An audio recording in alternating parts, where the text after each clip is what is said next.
Today's episode of the Bleav in Steelers show is brought to you by betonline.ag. Week 4 of the NFL season is already here. If you want to place a bet on any of the football action all season long, betonline.ag is the place to do it. 365, 24/7, whatever sport, whatever day. Make sure y'all go to betonline.ag. Use your mobile device to join today to receive your 50% welcome bonus on your first deposit. All you have to do is use our promo code BLEAV50. That's BLEAV50 to receive that bonus. Bet online, where the game starts. All right, cue the music. It's time to start the show.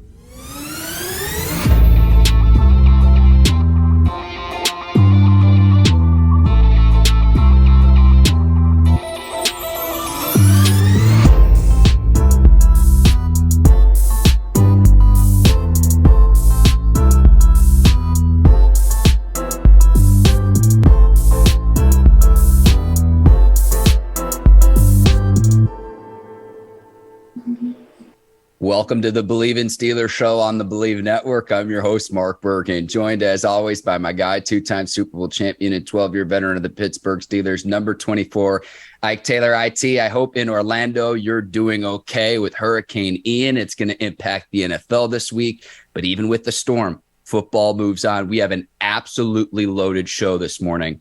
How are you doing this morning, my man? And, regardless of the adversity, you got to find a way. I'm doing good. We got a lot of people coming from your area, your old area, Mark, Tampa. They said I-4, which is an hour and 30 minutes top, is a 5-hour drive now from Orlando to Tampa. I don't wish that upon anyone. They're all headed in one direction, Ike, headed north. We're going to discuss Hurricane Ian's impact here on today's show, break down the Week 4 matchups. Myles Garrett survives. It was a really scary car crash, but we're going to start Steelers and Jets Week 4, Acrisure Stadium, Sunday afternoon.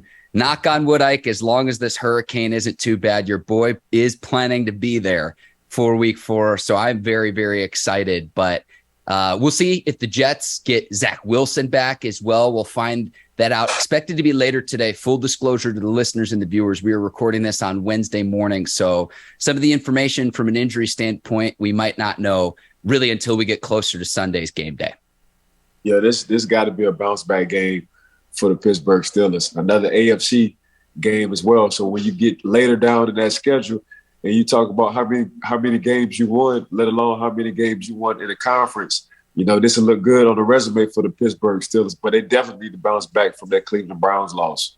Yeah, Ike, I'm with you, and I'm going to call it a must-win game on Sunday, considering the schedule and all the teams that they'll play in the coming weeks. This is when the Steelers have to get for a few different reasons. The Jets have several injuries in their own right, which we'll get to in just a second. Again, not sure if Zach Wilson's going to play. If not, Joe Flacco will go for the Jets. But Wilson trying to come back from that torn meniscus injury that he had in the preseason opener as well. So Zach Wilson, question mark there. But this is a Jets team allowing an average of 27 points per game through the first 3 games of the 2022 season. So really, to me, it's like now or never. Is the Steelers offense going to figure it out? We'll find out on Sunday. Yeah, there's been a lot of turmoil about that offense in Pittsburgh. So we shall see. They're looking for a little more creativity on their offensive side as well in their locker room. But like you said, Mark, this is a must-win for the Pittsburgh Steelers. Another divisional win, another conference game as well. So why not now? We don't want to go into the season down 1-3. That's a steep hole to come out of. So you might as well do it. You might as well do it at home. And for anyone wondering, how does Zach Wilson potentially come back? A meniscus, much different than an ACL and MCL, one of the cruciate ligament injuries in your knee. He actually had surgery on that in mid-August, and so it usually takes a few weeks to bounce back, and we'll see if the Jets get their young signal caller back on Sunday. If not, Joe Flacco, someone the Steelers are very familiar with because Flacco, the former Ravens starter for several years, a player you played against, Ike.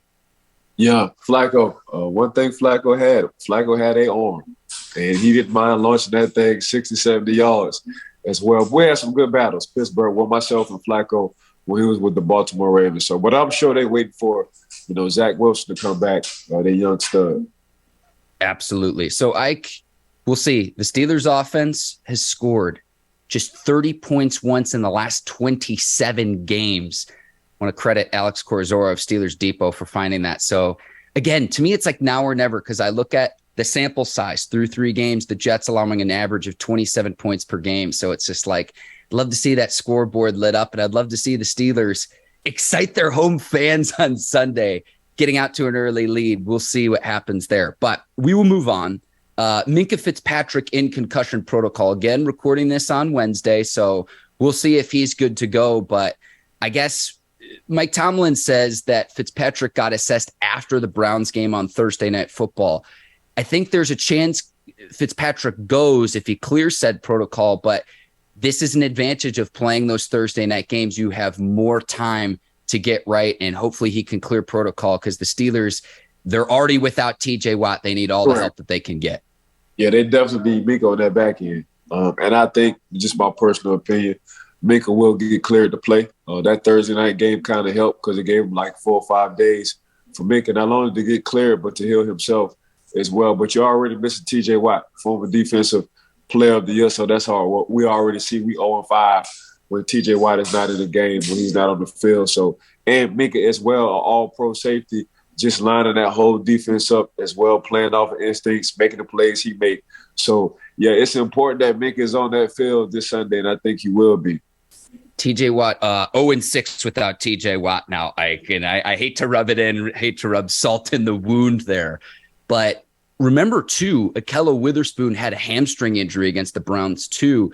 So this is a Steelers defense. If they also miss Minkah on Sunday, that could look, 2 of your 4 starters could potentially be different on Sunday. So I'm keeping an eye on that as well. I know the Steelers have played a lot more cover 2 this season in Mike Tomlin's defense, Terrell Austin, the new defensive coordinator. We've noticed this on your Taylor Talk segments, Ike, when we break down the film. I've noticed the Steelers are in a lot of cover 2, but Ahkello Witherspoon, a veteran at that left cornerback position. Yeah, Coach T. I mean, at Tampa too, coming from Coach Dungy when they won the championship back in the day. Then he goes to Minnesota, and what he runs, I think he was second. He was second in pass defense against us, because we was number 1 in pass defense, but he was first in run defense, and we were second. And that was that Tampa 2 Coach T had going on. So all Coach T really knows is that Tampa 2. So when in doubt, you guarantee you best believe he gonna call that Tampa 2 all day.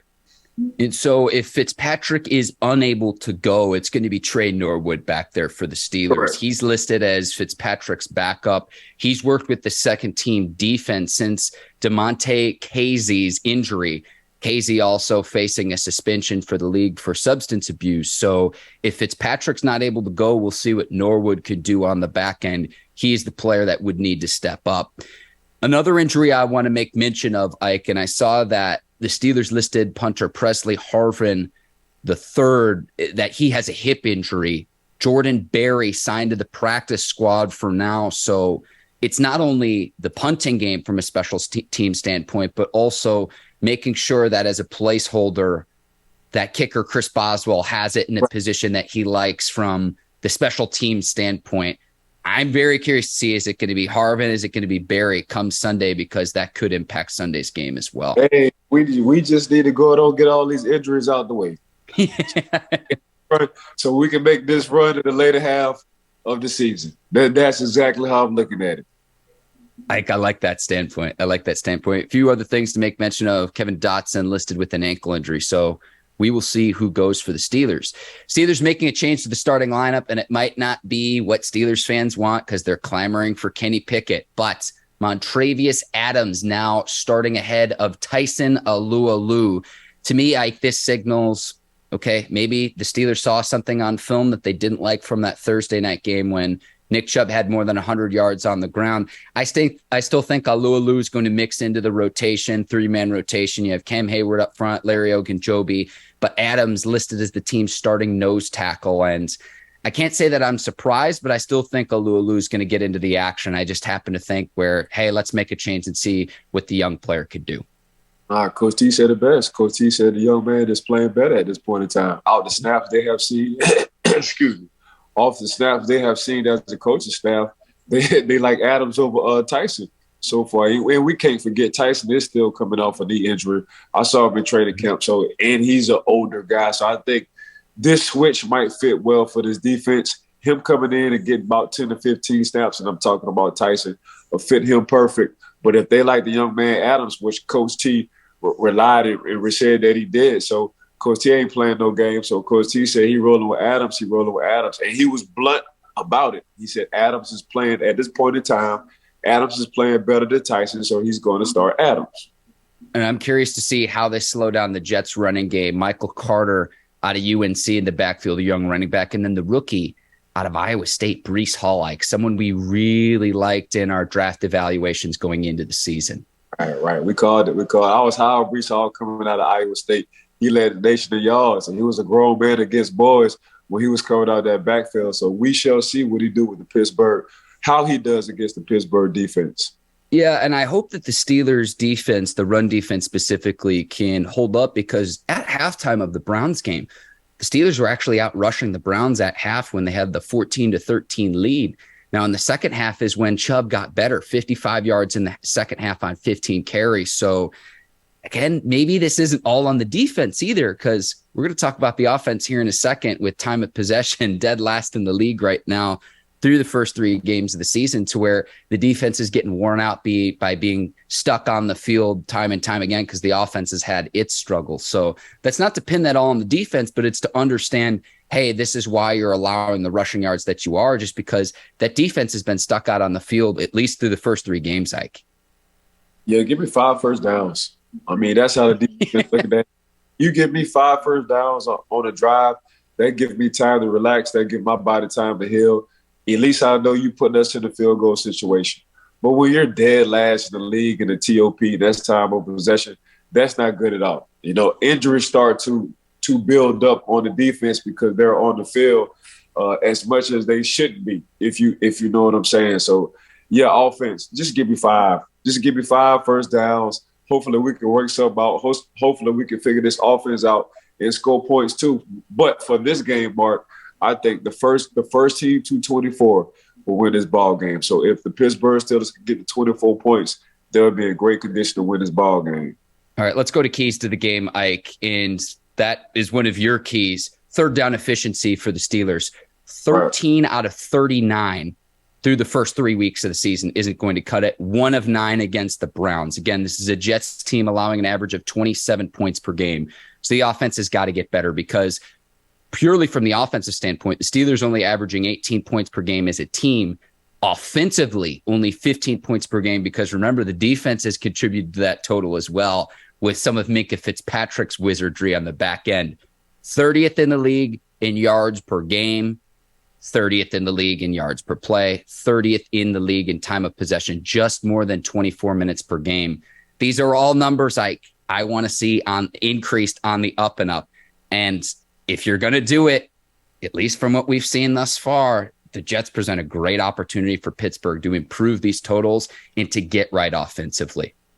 Hey, Mark, it's only 32 teams. So the fact that 30 is not a good look from the offensive side. No. The fact that you said 18 points per game is not a good look for the offensive side. The fact that you say, you know what, you got to take Minkah Fitzpatrick touchdown out and it's just 15 points per game is not a good look. So, yes, the Pittsburgh Steelers offense going to have to do something spectacular on Sunday to win this ball game. So third down efficiency is going to be my key, Ike, and that's helping move the chains. And you only want 5 first downs, Ike. I think you're not asking for a ton from the Steelers offense. 5 first downs in each drive. That's all I'm asking for. You get 5 first downs in each drive. That means at least we're in position to at least kick field goals. Hopefully we get a touchdown. I'm with you, Ike. Any other keys that you want to make mention of? And I'm going to give you a bold prediction for Sunday. Oh, the defense have to stop the run game. Okay. Man, that's an issue for a minute. The Pittsburgh Steelers on the defensive side, the Russian defense, you know, they've been like bottom 25 for the past couple of years. So this is exactly what the New York Giants want to do. They want to establish the run, especially to help out Zach Wilson if he's back, but not only Zach, Flacco if he's in the game. So they're going to run the ball over 40 times. So the Pittsburgh Steelers better get ready. Double chin straps, big shoulder pads. We're ready to roll, Ike. Yep. The big boy pads. I always like when you say the big boy pads. It puts a smile on my face. All right, Ike. Game 4, I know a lot of people have been calling for Kenny Pickett. I have said this, either start him this week coming off your mini bye playing Thursday night or wait till week 10. I think this is the first week Kenny Pickett sees action. And here's how I see this game playing out, one of two ways. Either the offense is struggling, you need a spark plug, the home fans start going nuts because the offense is stagnant, Kenny Pickett comes in, or if the Steelers are up big, and I know it's like, in what scenario is that where they're putting up a ton of points? You're at home, you finally get things right, and maybe in mop-up duty, you put Kenny Pickett out there to see his first NFL action. I think this is the first game Kenny Pickett sees the field, either in one of those two scenarios. Just my bold prediction. Hey, listen, you said some I thought outrageous stuff before, and you just wound up being right. So I'm not knocking whatever you say. Whatever you say, I'm co-signing that. All right, just I don't have any inside information, Ike, just gut feeling from what I've heard.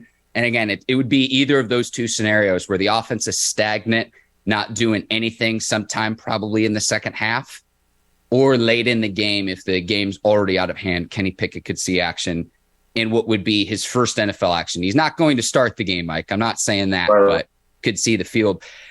Rich Gannon, former league MVP, had some interesting perspective. He went on SiriusXM The Blitz, and I just want to read some of the quotes he said because I thought it was very insightful on how Mitch Trubisky has played. He says, and this is direct quote, I'll quote him, "When push comes to shove, Trubisky trusts his ability to improvise more than he trusts his ability to sit in the pocket, read the defense, go through the progressions, and make a good, accurate throw. He'd rather move around, slide to his right, or slide to his left and make a big play on the move. That's really where he defers, and it's a problem. There are times the protection is good and he's belly in the pocket." I'm going to keep going here. "There's times when his feet are an issue and it's affecting his anticipation, the timing, and the accuracy of the throw. The other thing is, and this might sound crazy, I've played enough the position to know, I think he's being ultra conservative. I think he's afraid to make the big mistake and get yanked from the game. And I will just tell you, I think that his seat is going to get hot in Pittsburgh," end quote.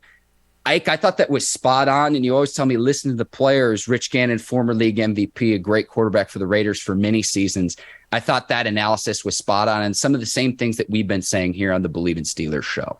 All right, we've been saying this since like week 2. We've been saying, we've been asking Money Mitchell just to drop his cojones and just play ball because he has the talent to do it.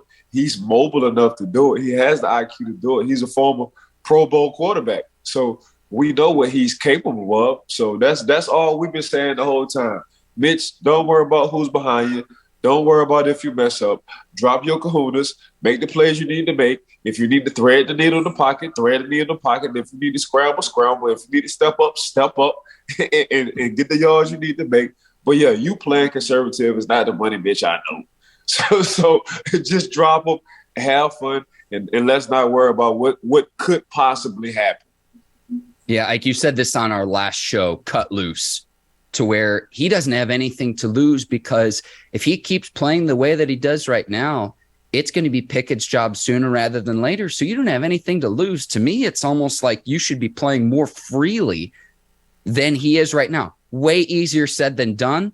And I know a lot of the blame is fallen on Matt Canada, and people are very upset with that as well. But again, I go back to, when you look at the skill position players, very, very talented players. We've seen what each of these guys can do. I look at a guy like Chase Claypool has 11 touchdowns, tying a Steelers rookie record. Think about all the greats that have come through the organization. So it's just one example where it's just like he's not playing up to his potential. It's not totally his fault. He's not being put in positions to succeed. Deontay Johnson's a Pro Bowler. Najee Harris is a Pro Bowler. They were throwing it up to Pat Freiermuth as a rookie, and he was going up against one-on-one getting combat catches. These are the types of things where it's like we've seen the flashes before. I want to see the Steelers start to put it together, and through 3 weeks, they have not done that.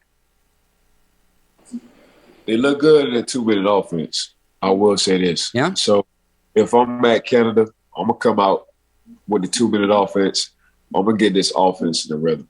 Because when Money Mitch got back in that shotgun and they wound up doing the hurry-up 2-minute offense, they look like the offense they supposed to look like. So I'll probably switch it up and I'll start the game off with the hurry-up offense against the New York Jets. My personal opinion. No, Ike, that is spot on, and I've got it somewhere in the notes. Here it is. For the second game in a row against the Browns, they went to the hurry-up offense. On 4 of the 7 Steelers plays on the first scoring drive, so that catch that George Pickens had, the one-hander, 4 of the 7 plays, they went hurry-up, and the team used no huddle. They moved the ball down the field 75 yards in 3 minutes. On the second scoring drive, the Steelers went no huddle again on 3 of 10 plays, but 2 of those plays picked up first downs. So mix it in more to keep the defense on its heels. Defense can't have substitutions, and you could take advantage, Ike. So I know you want to win time of possession as well, and that's been a problem.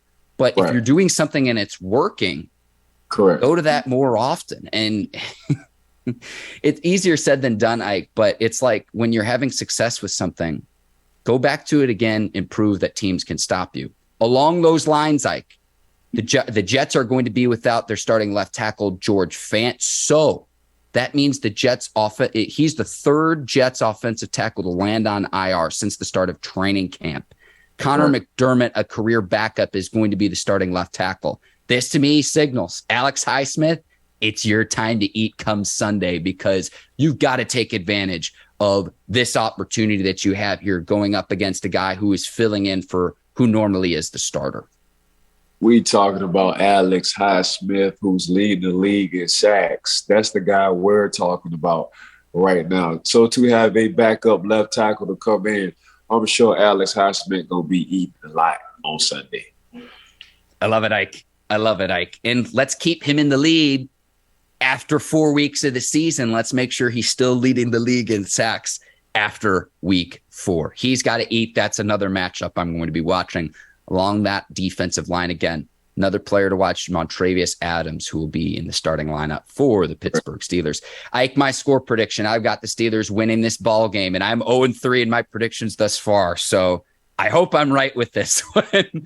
Steelers 24, Jets 20, Steelers 3.5-point favorites on Sunday. The first team with 24 points will win the ball game. There you go, 24-20 Steelers. And Ike, again, you're working for the Steelers in the scouting department now. So normally we would have your score prediction. Just want to make sure for any of the listeners and viewers saying, wait a second, are we skipping over Ike Taylor? I tuned in to hear his prediction. That's the reason why. Oh, no. Ike, we will move on. Cleveland Browns defensive end, Myles Garrett, involved in a very scary car crash. It just kind of shows you the fragility of everything. Didn't have any broken bones. His status for the week 4 game against the Falcons is uncertain at this point. Both he and the passenger in his car are okay. The responding law enforcement at the scene says drugs and alcohol were not a factor in the crash at all. He was conscious in the body cam video after the crash. I'm glad he's okay. It just shows you the seriousness of this. The first thing that came to my mind, Ike, is just what happened to Dwayne Haskins over the summer. I know there's different circumstances and scenarios to each crash, but I'm glad he's okay because he's one of the NFL's best off the edge, and hopefully Garrett can get back onto the field as quickly as possible. I am glad he is okay. Yeah, that car didn't look good at all when you see the pictures. But thank God, they said it was non-life-threatening, car accident, so that's good for Myles Garrett. Myles Garrett has been one of the prolific guys coming off the edge, one of the faces not only for the league, but for the Cleveland Browns. So for him to be in good health, for him to come out probably with a few scratches says a lot. So they had an angel watching over Myles. So hopefully he can get back to the game. We don't know when. No alcohol, no drugs was involved, so that's awesome to hear. So just praying for Myles right now, making sure the young man is safe. Glad he is safe. Just keep the angels around him.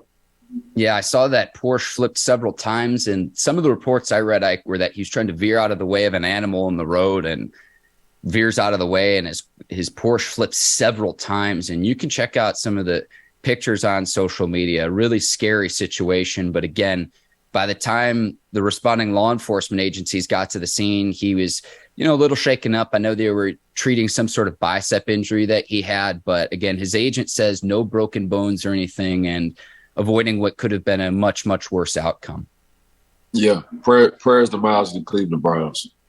Absolutely. He played 92% of the defensive snaps against the Steelers, and he's awfully tough to block. I thought Dan Moore Jr. did a nice job, but again, hoping he gets back on the field, Myles Garrett, soon, if not week 4 or the week after. So we'll see how all that shakes out.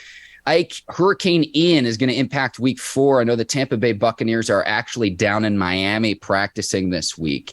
We'll see if the Bucs-Chiefs game is still set for Sunday Night Football, scheduled to be played in Tampa at Raymond James Stadium. So we'll see. The NFL is still monitoring that situation. Bucs and Chiefs don't share a bye week. So if they were to try to postpone the game, it would be kind of difficult to do that. What I wanted to ask you, Ike, you played in the league 12 years. Did you ever have a situation in your playing career where a hurricane or a natural disaster impacted a game that you were scheduled to play in? We played our game. This was in Miami. I forgot which hurricane it was. I want to say 2005 or 6, and one of the two. And didn't postpone nothing, baby. And as long as that thing wasn't lightning, rain and a couple of thunders, we out on the field. And it was so crazy because the Miami field was so muddy. Like every time somebody put the ball, the mud was so thick when the ball hit the ground, it just stayed in one spot. That's how bad it was. But wow. Just loving the game of football, we was like little kids out there. Mud, rain. Only thing you can do is run the ball. So we brought our big boy pass. But it got real sticky down in Miami. I don't know if it was actually in a hurricane or a hurricane was leaving, but we didn't get no games postponed at all. Was it Hurricane Gene in September 2004, Ike? Yeah, that sounds about right. Okay, it was a 13-3 game. Your Steelers came out victorious down in Miami. The remnants of Hurricane Gene. And again, a 13-3 game, low scoring, no surprise there. Yeah, a lot of fun on that field. A lot of fun. Just like a kid, just grown ups playing like kids, Probably threw like 8 passes between the two teams. Let me take a look at the box score there because, Ben threw the ball. This is surprising to me. Threw the ball 22 times is more than you would think. 38 rushes on the ground. But again, it was a 13-3 game. Very, very low scoring, Ike. Yeah, that was a fun game. Good memories there. So, again, we'll see what ends up happening with all of this because, again, recording this on Wednesday, expecting to slam into Florida and then go up north. So, I don't want to get too far ahead because the track and the cone can change. They know that once it gets severe enough and it becomes a major hurricane, they provide the updates every hour. Normally, it's every 3 hours. So 2 a.m., 5 a.m., 8 a.m., 11, 2, 5, 8, and 11. So that's when the National Hurricane Center issues its updates, and you get updated tracks and everything too. I have a lot of experience covering hurricanes. Like when I lived in Florida for 5 years, both working in TV news and in newspapers. I hope everyone stays safe with the hurricane, but no doubt it's affecting not just the NFL, but college and high school games as well. Right. Just prayers to everybody. Make sure everybody stays safe with this hurricane. Don't take nothing for granted. Absolutely, Ike. Absolutely. Week 4 matchups, Thursday Night Football, Dolphins and Bengals. They're going to be in Cincinnati. Ike, did you see the all-white uniforms that the Bengals are scheduled to wear? Would love to get your take. I can't decide if I like them or not. No, I'm going to rock with the Miami Dolphins uniforms. Yeah, and then I just like – the only thing I like over there from the Cincinnati Bengals is Cool Joe. Other than that, man, I'm just going to rock with the Miami Dolphins. What they got going on, Tua hot. The 2 Bugatti boys, they hot. The defense hot. Coach Mike, he hot. Right now, man, you're not safe. When you play the Miami Dolphins, I don't care how much of a lead you got, you ain't safe at all. Because once they crank up them 2 Bugatti cars and they say V12, let's go, the V12 edges, man, they get to running past everybody. Let's copyright the Bugatti boys, and you're talking about Tyreek Hill and Jalen Waddle, Ike, and we can get a cut of that action. I know, right? I'm with you there. I'm here for the Eli Apple, Tyreek Hill feud because this was a matchup in the playoffs a season ago when Tyreek Hill was a member of the Chiefs. It was Eli Apple who prevented Hill, tackled Hill short of the goal line just before half prevented the Chiefs from extending that 21-10 lead going into half. That was really the difference-making play. It was the key play in last year's playoffs. So there's beef between receiver and cornerback, Ike, and I know it's something that you experienced quite a bit during your 12-year career too. Yeah, that's just one Bugatti. That's the black Bugatti. I got the white Bugatti and Waddle sitting on the other side. So pick your poison. Hey man, how I can't say this on the show, but yeah, how it's gonna be a heck of a ball game. Rephrase it, Ike. Rephrase it. I can feel free because you're right though. Cheeto Awuzie, one of my favorite names to say in the league, the other cornerback, is going to have his hands full with Jalen Waddle. It's going to be a great matchup on the outside. Is there a way you can rephrase what you're saying, Ike? I'm thinking about it. I can't right now, but Jay, just get ready for the Bugatti boys, man. Them boys got a different kind of engine. Somehow the Bengals, even though they're 1 and 2, are 4-point favorites at home. I'm going to rock with the Bengals, like Thursday Night Football. And are the Dolphins legit or not? I don't know. We'll see. Another opportunity. Tua is planning to play. Again, we're recording this on Wednesday. Correct. They're calling it a back injury. Some are saying, and I'm kind of one of these people, like actually I'm one of these people, how it's not a concussion and concussion protocol. I know the league's investigating that, but Tua is planning to play. If not, it'll be Teddy Bridgewater for the Dolphins. I'm going to take the Bengals at home, though, in those white-hot uniforms. Give me Cincinnati at home. Yeah, I like Miami within the white uniforms. I feel like the two Bugatti boys, Wilder and Cheetah, them boys be going up to 23 miles per hour when they put that all white on. Blur. Yeah, Ike, it's almost like if you put up like a speedometer, they'd be cracking that 25 mile per hour speed limit in pads as well. Those two boys are flying. Boy, be flying, Mark. Hey, the boys be flying. Yes, sir. Yes, sir. Vikings at Saints. This is the Sunday morning game because this game is played in London. So, not sure if Jameis Winston's going to be back. He really hasn't been the same player since he showed up in the injury report with a back injury. Threw 2 more interceptions against the Panthers. Just, again, I think maybe it's injuries. Could Andy Dalton come in to relieve Winston? And so then also remember, Ike, and I'm going to go back to what you told me many years ago when you played in London against the Vikings. The Vikings travel the right way when they go abroad. Rinse and repeat. Give me the Vikings in the UK. I'll take Minnesota. Yes, I'm taking Minnesota as well. I just like Minnesota defense. You know, it's not a complex defense. They got players over there in the back end. They always come to play. There's a different offense on the offensive side. Kerber with Kirk Cousins, they finding ways to have Justin Jefferson in a rotation where he's playing a slot, the X or the Z. But now if you watch the last game, they get Adam Thielen back involved as well. So I think they just finally learned how to use both of them, and I think they're going to come out with a W in London. All right, we'll move on to the next game, Bills and Ravens. And Ike, I'm just getting word that Bills offensive coordinator Ken Dorsey has finally calmed down after his outrage in the booth. Tenfold. Yeah, you saw very animated sitting in that booth. He just wanted one more possession, one more opportunity to see what Josh Allen and company can do. But I've been telling people, and I said this from the get-go, Lamar Jackson will win league's MVP on the offensive side. So this is going to be a shootout between the two quarterbacks, Lamar Jackson and Josh Allen.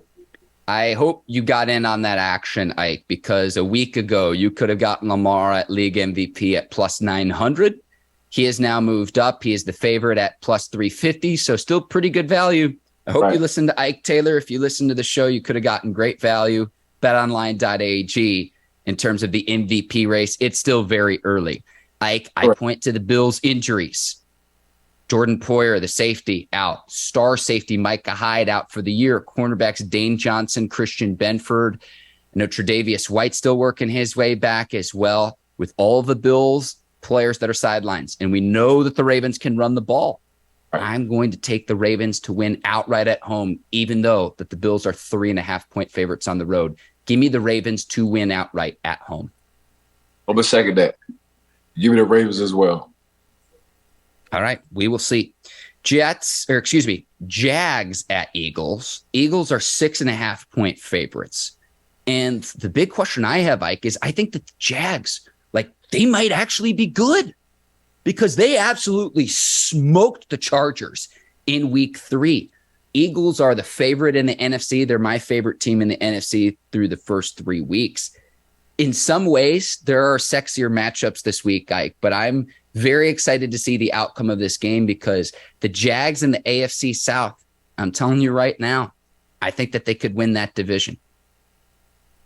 No, I'm rolling with the Eagles. I mean, the Jacksonville Jaguars, they just played a hurt Justin Herbert, who couldn't even breathe right. You could tell the man was barely breathing right. You could tell his ribs are still hurting him. Now, don't get me wrong. The Jags look like they might have something going on, but this will be the test this week going against the Philadelphia Eagles because the Philadelphia Eagles, they got everything they're looking for. On the offensive side, they got their studs in Adams and Brown.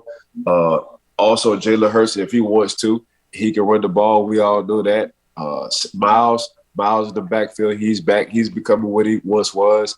On the defensive side, they just been balling. So, and it starts with Jalen Hurts. So the Philadelphia Eagles now have turned the page over to Jalen Hurts to be the leader of this team, and he's been doing a good job of it. I will take the Eagles, Ike, but if the Jags win, you mentioned Lamar Jackson as MVP. If the Jags win this game, conversation is going to heat up for Trevor Lawrence being the MVP. Still a long shot right now. Look, Mark, I be with you on the majority of the stuff you say, but I'm not with you on this one. All right. Listen, I'm saying if this happens, because everyone's very high on the Eagles right now, one of only 2 teams in the league at 3-0. Right. I'm with you with the Eagles, though, because I think the Jags take advantage of the injuries the Chargers have. Right. Justin Herbert's bodyguard, left tackle Rashawn Slater, who's no slouch, out for the season with the torn bicep. Joey Bosa is week to week as well. So the Chargers are dealing with injuries. I think you take advantage of that a week ago. But I'm telling you this right now, the Jags go on and win a game on the road in Philly. That conversation, something that we're going to have a week from now. We'll see. Still, I'm going to take the Eagles at home as well. But if the Jags can play tough, and again, they smoked the Chargers in week 3, we shall see. Sunday night football, Chiefs at Bucks right now, again, still scheduled for Raymond James Stadium. League's monitoring the situation with the hurricane. Chiefs are 2-point favorites on the road. Bucks also due to get back Mike Evans from suspension, Ike. And it's no surprise that the Buccaneers struggled in week 3 against the Packers because Evans was out, Chris Godwin was out, Julio Jones is out. Your top 3 receivers, and it was still a 2-point game. They still narrowly lose to the Packers in week 3. These 2 teams last met in Super Bowl 55, Ike. You were there. Who you got between these 2 teams? Because this is a juggernaut matchup. I'm gonna stick with the Bucks. I just like the Bucks defense over the Kansas City Chiefs defense. I love Patrick Mahomes on the offensive side, but I see how the Tampa Bay Buccaneers defense, how they rally around not only Tom, but they know when they're not at full strength on the offensive side, they tend to pick it up, and it starts with the head coach and Todd Boyle. So I'm definitely rolling with the Tampa Bay Bucks on this one. I think I'm going to go with the Bucks too, Ike, because if the Bucks slowed down the Chiefs offense with Tyreek Hill in Super Bowl 55, what do you do when you don't have Tyreek Hill? So I'm going to stick with you on this one. And I know it doesn't always make for great conversation on a podcast or radio show, but I see what you're saying here. I'll take the Bucks at home as well. We will see what happens. It's going to be an awesome week 4, Ike. Week 3, a little bit strange with some of the outcomes, but I think we regroup in week 4. Again, your boy's going to be in Pittsburgh too. I'm going to knock on wood too, because with this hurricane, I just hope I don't get stuck at work with hurricane coverage because I got to make my way up to the 412. You'll be straight.